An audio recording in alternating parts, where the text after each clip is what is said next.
I think we have this sense that we have to have the roadmap all figured out before we take that first step, and we need to know what it looks like, and we need to have that vision board, and here are the steps along the way towards achieving my goal. My goal was only to be more authentic to who I was and trying to more deeply discover and embrace whatever that might be. But what that might look like, I had to remain detached from. Like, oh, I'm going to become a podcaster, and it's like, what? No, like, I don't even know what that is. Like, that didn't even exist when I began this process. So, letting go of expectations and attachment to results, remaining open, having the fortitude to let go of whatever story it is you tell yourself about who you are and what that needs to look like, have been probably the most powerful teachers for me. But I think when you live your life with an open heart and you live your life free of expectations from others, and you just give of yourself without expectation, that's the secret. That's the secret to being happy and to being fulfilled. It's a path towards letting go of resentments, of looking at the world like it's a competition. Need motivation? Watch Atop 10 with Believe Nation. Hey, it's Evan Carmichael, and I make these videos because you are probably the most ambitious person in your circle, but you know you're capable of more, and you get that push by surrounding yourself with the best. So today, let's learn from one of the best, Rich Roll, and my take on his top 10 rules of success. Enjoy. Rule number 2, keep moving forward. I think, people can get the wrong impression looking at my show or your show at this point being successful podcasts and just think, well, they're just good at that. And forget the fact that, I've spent thousands of hours behind the microphone and I've been doing this for literally coming up on a decade at this point. I'm terrified to go back and listen to episode 3. I never go backwards and tap into that. Like, I'm just always moving forward. And the thing about the podcast is it's in the doing. The lesson really is that it's in the doing that the discovery occurs, right? Because you're doing these podcasts, they're not going to be perfect. They're never going to be perfect. And you have to let go of that and just keep moving forward and keep putting episodes out and getting better as you go and maturing and improving and becoming a better host and everything that gets packed into that. So in podcasting, I think that it is a medium in which people are the audience, I think, is more permissive. Like, they're not expecting it to be this highly crafted thing. In fact, if it is, it kind of loses its magic. And I found that when you misstep or one isn't so great, like, my audience, at least, is like, they're okay with that. They're like, all right, well, on to the next one. Yeah. You know what I mean? And 8 years later, like, hopefully I'm better at it than I was in the beginning. The stakes are higher because the audience is larger. And now it's like a vocation and there's sponsors and all this other stuff. It's become a business. And that certainly wasn't how it began and wasn't how I imagined it. But I was able to undergo that growth curve at a time when podcasting wasn't as big or as mainstream as it is now. And I feel grateful to have had that experience when the stakes were much lower, so that when this medium has kind of exploded and become more of a mainstream thing, I feel like I have a grasp on this craft that, I wouldn't have had even a couple of years ago. Rule number 3, view hard times as opportunities. Achieving a goal is a lot easier when you're in a lot of pain, and the pain that you're in exceeds the fear of the unknown.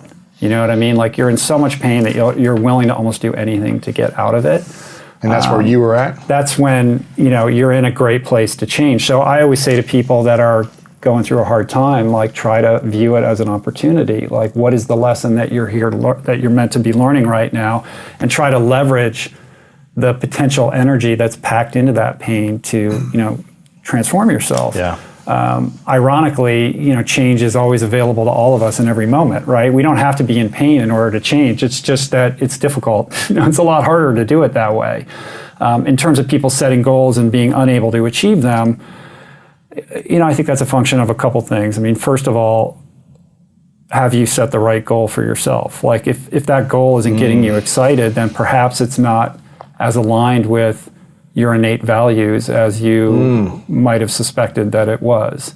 So I think a lot of people set goals without having done enough interior work to really understand themselves, to appreciate what might be the right goal for them to set. So I think that's one thing. So if it's not the right goal, it's probably going to be impossible to achieve it because your life is not designed to achieve that. That's not what you're meant for. It's not what you're meant for, and perhaps it's just not, there's something inside of you that maybe you're not even aware of that is misaligned with that. Like if somebody comes to me and says, I want to do an Ironman or I want to run a marathon, like we were talking before the podcast, you want to run a marathon. Usually my first question to people like that is why? Like what is it that you're trying to learn? How is that process going to lead to your growth? Like if they can answer that question and there's clarity around why this is important and what this will ultimately, do in terms of, moving their life path forward, then that's great. But if they're like, it sounds cool, or like I just woke up one day and decided, then, is that really a goal that's going to have staying power? Because that morning is going to arrive when it's cold and rainy out. You're not going to want to go. And, the calendar says you got to do this today and you're not going to want to do it. And that's where goals, the rubber meets the road in terms of whether you're actually going to follow through on this commitment that you made to yourself, or you're going to, flake and look for the escape hatch. Rule number 4, be the best version of yourself. Who are you becoming? And that's a question that I resisted asking myself for too long, and as a result led me down some dark pathways or just distracted me from actualizing in a healthy way. And I think our culture is set up to distract us from that kind of self-inquiry. And the reason that I add the word becoming is I think that it speaks to the fact that none of us are static. Like in every moment, we are shifting and we are changing. And every decision that we make, every interaction that we have, every word that comes out of our mouth is either moving us towards a better, more authentic version of ourselves or away from it, in the same way that process is, as an alcoholic, either moving me towards a drink or away from a drink. So I think in the context of becoming, it's like we're always on our way to becoming something. Are you becoming a better version of yourself, or are you becoming somebody who is moving away from, what I would characterize as your true essence? And I think the more that we can inhabit that sensibility, if we're in the habit of like thinking about these things, I think it anchors us more in the present moment and allows for more conscious decisions about how we're investing our energy and how we're conducting ourselves or relating to the world or responding or reacting to the world around us. Also, to make sure you're actually taking action after watching this video, I've designed a special free worksheet just for this video. The worksheet will highlight all of the lessons learned in this video, as well as pull out our 3 favorite learnings and quotes that will inspire you to actually do something. The worksheet will also give you space to write down what your key takeaways are and your specific plan of action to make sure you're getting results. If you want the worksheet designed specifically for this video, absolutely for free, there's a link in the description below. Go click on it and start building the momentum in your life and your business. I'll see you there. Rule number 5, learn to let go. I came into this understanding through recovery from alcoholism. And I'm somebody who grew up in a very rationalist household with, academically minded parents. And I was blessed with the best education that anybody could buy, and studied science and the humanities and all of that. And my mind operated in a very pragmatic way. And then alcoholism really took me down some very dark paths, as we talked about last time. And when I finally reached my nadir with all of that and realized that I couldn't continue to live that way, I had to let go of all of the ideas I had about how to solve this problem, because that wasn't working, allow other people to help me. And when I entered this 12-step community, it was impressed upon me that I needed to surrender and let go, which to me felt like giving up. That's not in my DNA. I don't give up. I can use my brain to solve this problem. But all indications were that my brain was actually making it worse.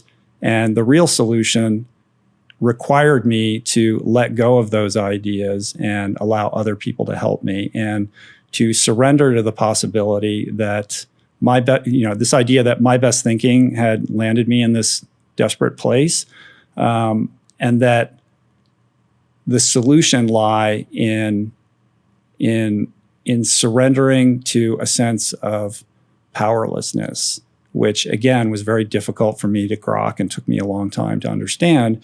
But ultimately, what it means is that, or what it led me to more fully appreciate, is that there really are so few things that we can control in our lives. And I think as human beings, we want to control our environments out of fear of death or whatever it is.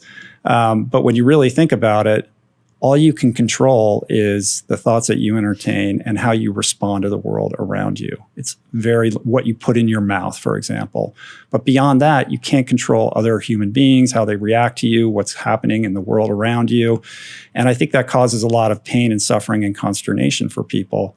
And letting go of all of that and really focusing on the very few things that you can control, you can find a certain level of peace. And I think with that, you create fertile ground to grow a healthy dose of humility.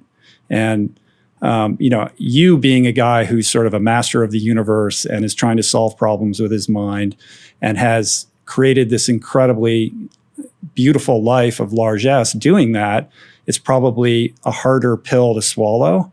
So I'm interested in how that lands for you. Rule number 6, step outside your comfort zone. Anybody who's, done hard things in their life knows this, that you feel most alive when you have the courage to step outside of your comfort zone and test yourself and put yourself in an uncomfortable situation where you're going to have to rise to the occasion.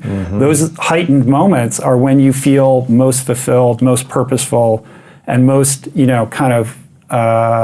connected to yourself. And I think Jesse understood that as somebody who had, done ultra marathons before. He knew how he felt when he was, endeavoring to do something that perhaps he thought not possible.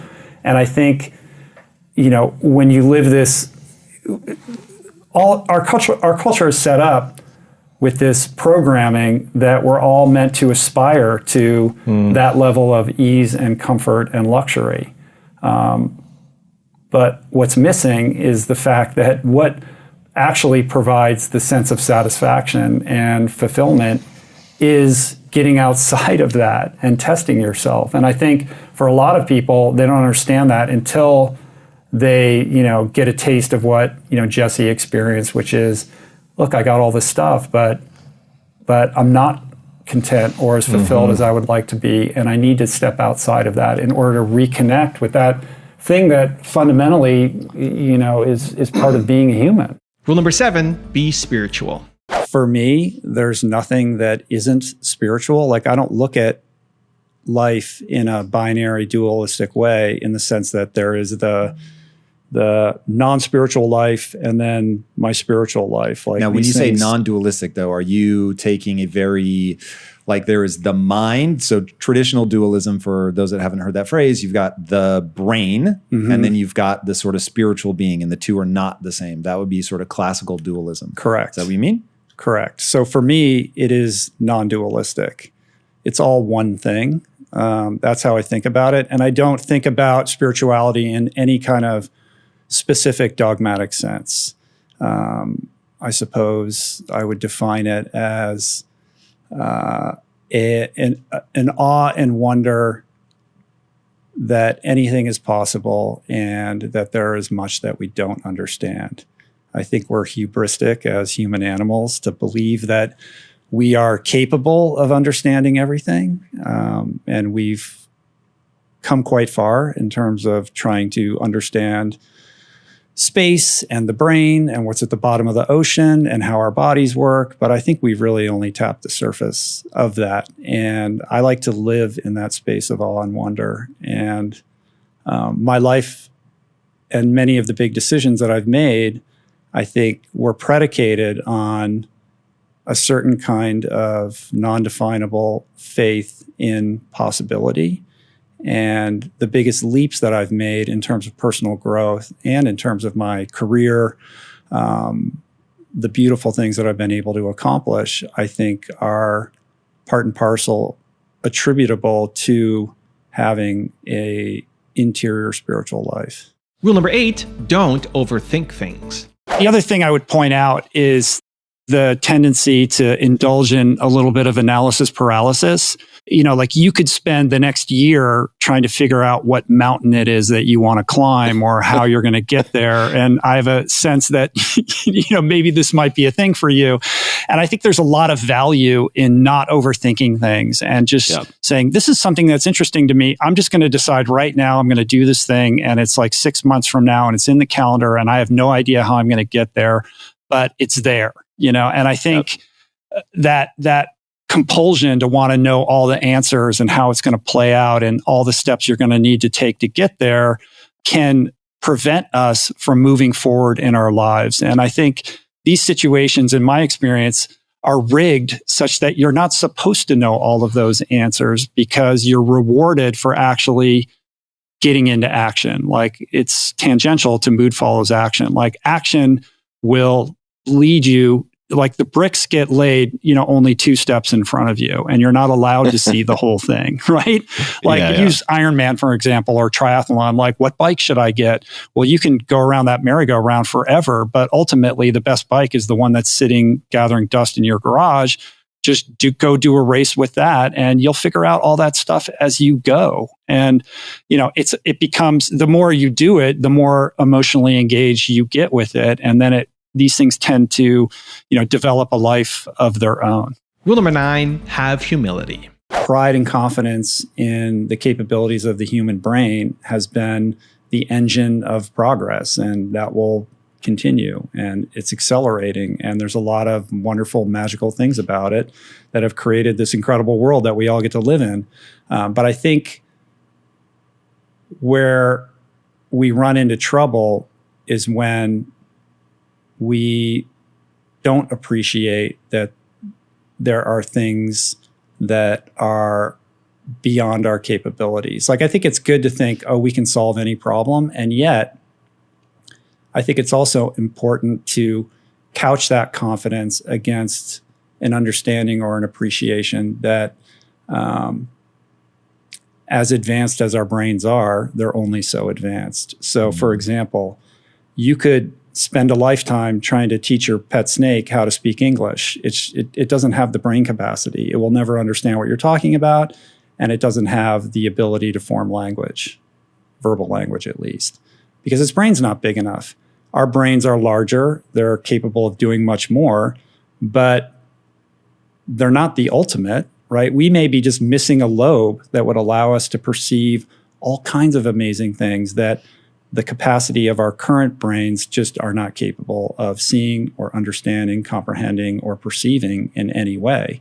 And when you think of it, like evolution has progressed to a certain point, but there hasn't been, an evolution of the human brain to some kind of organic super brain that could perhaps explain things to us that we're completely unaware of that would be elemental and obvious to that brain. And I think the delta between those two things is where you can find awe, appreciation, wonder, and humility. And I think, kind of inhabiting a healthy dose of humility is important. And rule number 10, the last one before some very special bonus clips, is start a journey of self-growth. Well, you come into the world alone and you die alone, my friend, and you've got to be on this journey of growth for yourself. It can't be contingent on another person. And I think a lot of people who are in pain or are looking, for some sort of grounding, often look to that other person. If I can just, if I date that person, then I'm going to be okay. And it's never the case. Like, you've got to be okay with yourself in order to attract that person, into your life to begin with. water rises to its own level. And, I've had to learn this the hard way over many years. I don't know how you can compel that in somebody. They've got to figure that out for themselves.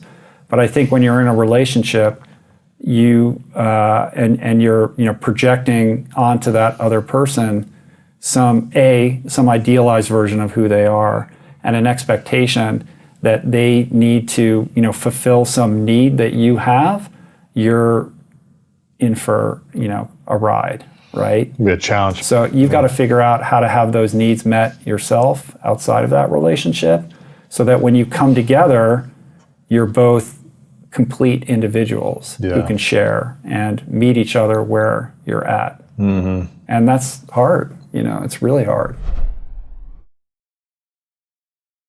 Happiness can be purchased through comfort, through luxury, through ease.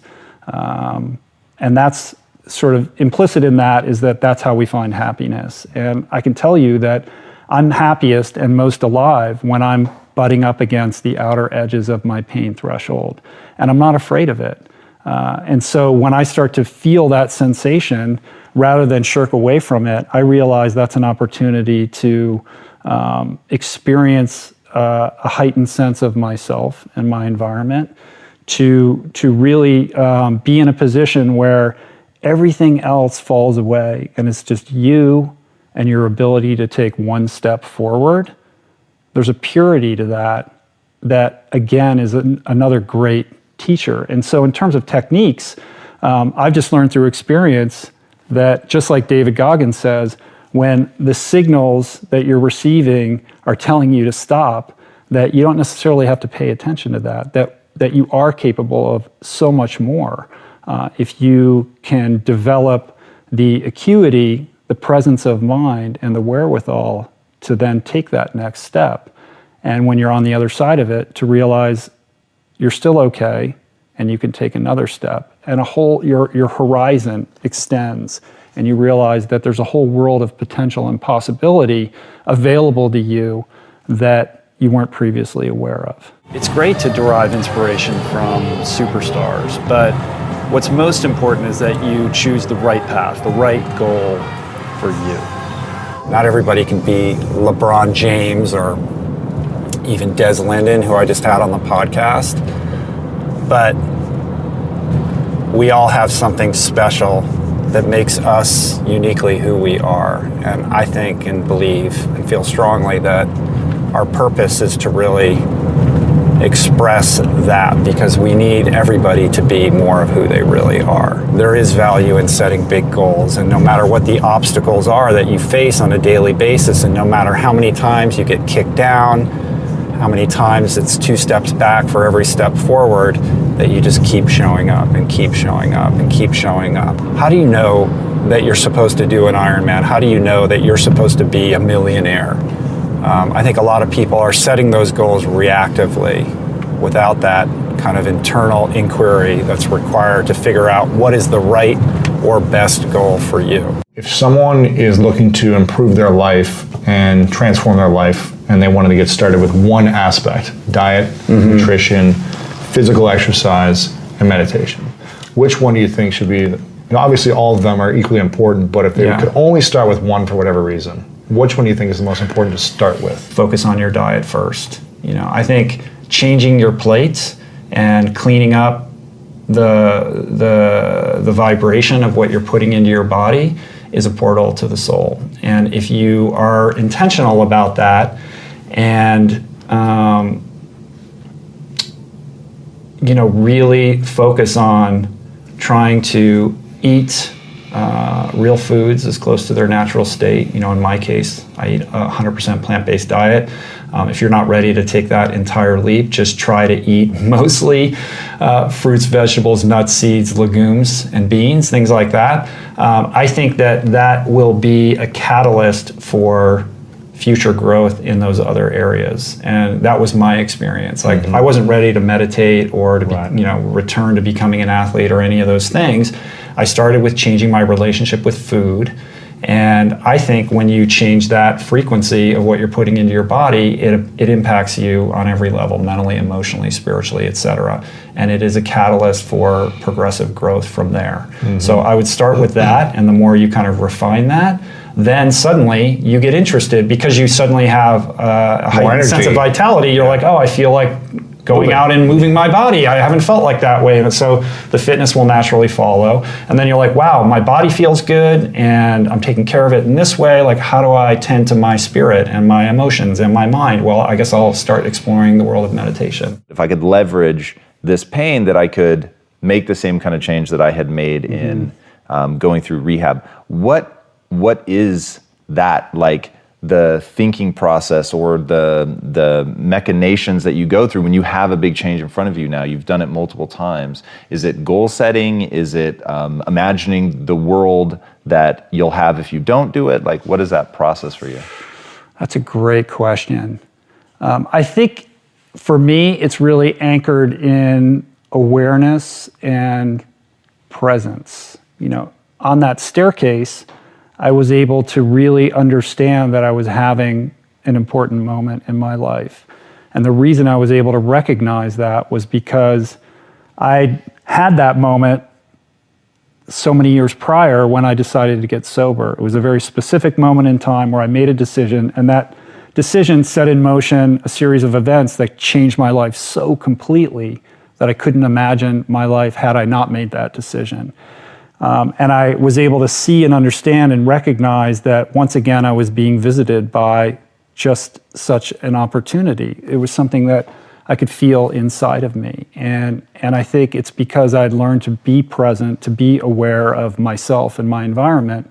And one thing I always talk about is the fact that, you know, I'm not anything special with this. I think we're all visited with moments like this in our life, that if we can develop that, the wherewithal to have the awareness around the circumstances surrounding whatever event it is, that you can leverage that crack, you know, in the door to make some significant changes.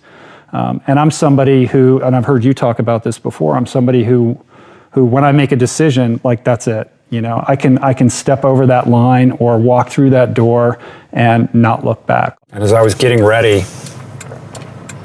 this morning and packing up, I was reflecting on 2008 when Julie and I were just absolutely broke. We didn't know how we were gonna make it. We were on the precipice of losing our house. We couldn't really pay our bills, but somehow we were able to pull together, with the help of friends and family, the budget for me to participate in Ultraman, my first big ultra endurance race. And I'll never forget when Julie took me to the airport to drop me off for that experience. Like, we just both like hugged on the curb when she dropped me off, and we were like bawling. Like, it was so emotional because I knew, and I think she knew in that moment, that on a symbolic level, the fact that I was going to do this race was setting in motion something, we didn't know what, but something that would ultimately shift things for us. It's this weird, crazy spiritual equation that I talk about in my book, that when your heart is true, when your spirit is true, that ultimately the universe will conspire to support you. And that doesn't mean it's going to be overnight. It doesn't mean it's going to look like the way you want it to look. And it's just crazy that 10 years later, I mean, it took a decade, but that 10 years later, here I am going to Dublin and London, getting paid, you know, to go. It makes no sense. None of it makes logical sense. So what does that mean?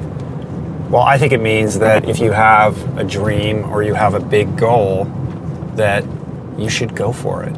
Life is so short, it's so precious. It's so easy to just fall into our routines and get into a rut.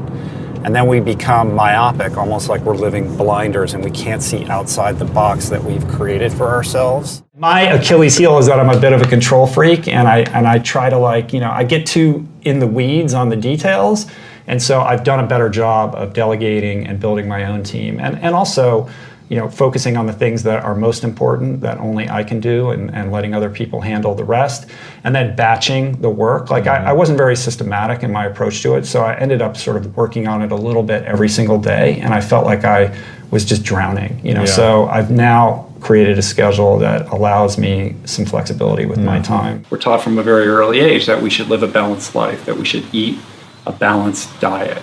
But what does balance really mean? And I've put a lot of thought into this. What does balance mean for me? If I am spending all this time out on the trail, then I'm not attending to other areas in my life.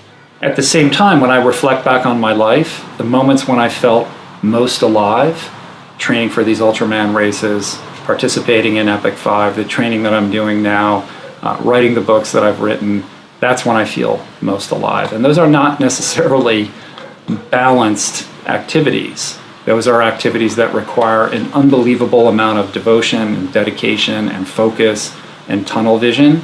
So if you were to look at my life in the micro on an hour-by-hour basis or on a day-to-day basis, it may not look balanced because I'm spending more time training than the average human being.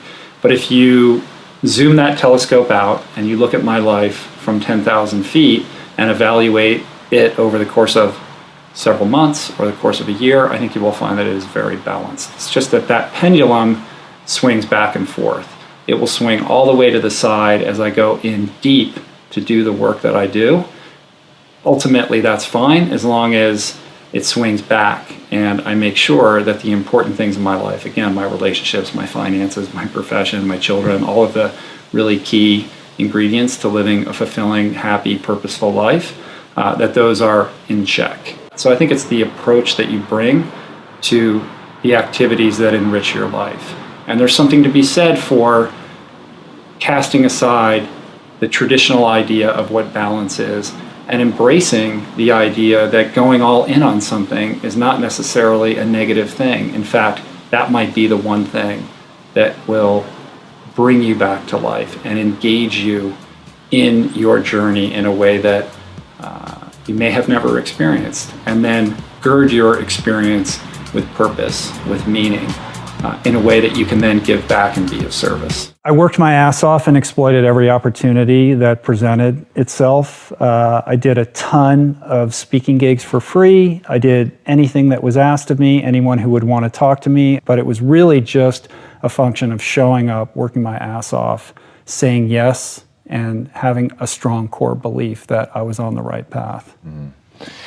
Yeah, I love it. And being able to keep pushing, and that's the part that I really hope people hear, is that it's not just sitting back and waiting for something to happen. The thing I'm most proud of is that I know in my heart of hearts that I have shaped and impacted the way people lead their lives in a meaningful way.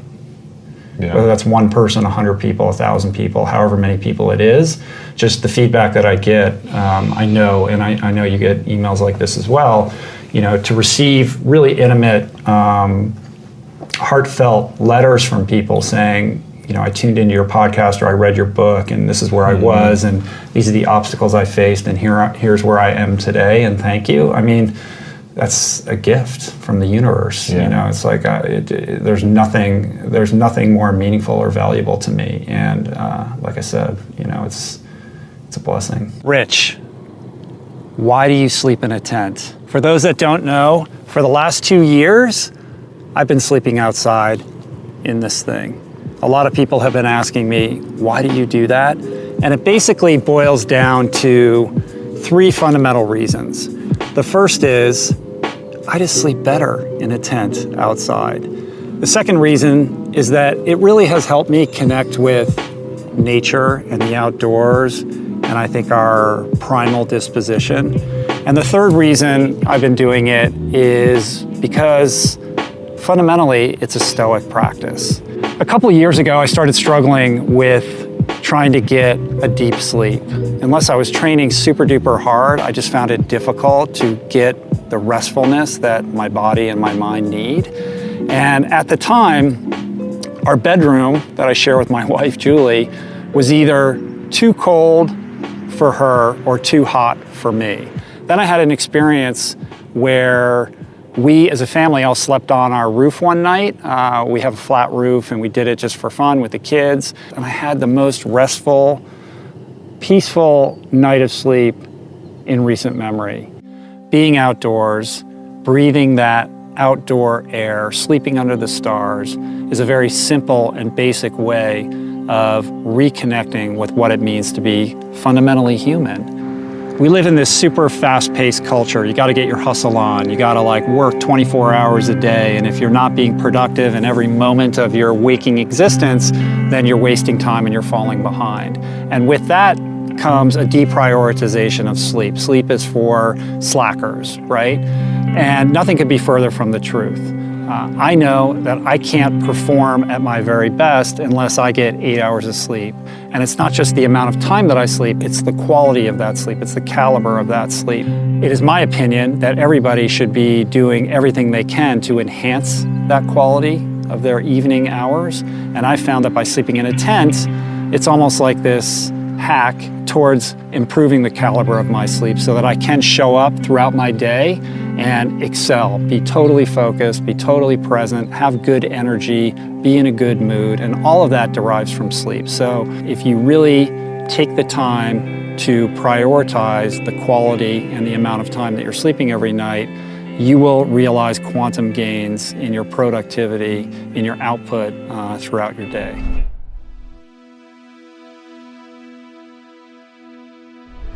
Because you made it this far in a video, I want to celebrate you. Most people start and don't finish. Most people never actually follow through. Most people say they want something, but they don't ever do the work to actually get it. But you are different. You are special. Believe Nation, you made it here all the way to the end, and I love you. So as a special celebration, if you put a hashtag Believe down in the comments below on this video, I will showcase you and celebrate you somewhere on the screen in a future video because you are awesome. For 10 more amazing rules from Andrew Huberman, check the video right there next to me. I think you'll love it. Continue to believe, and I'll see you there. In fact, there's a much better way to maintain ongoing action toward a goal that also involves visualization, but it turns out it's not about visualizing success. It's about visualizing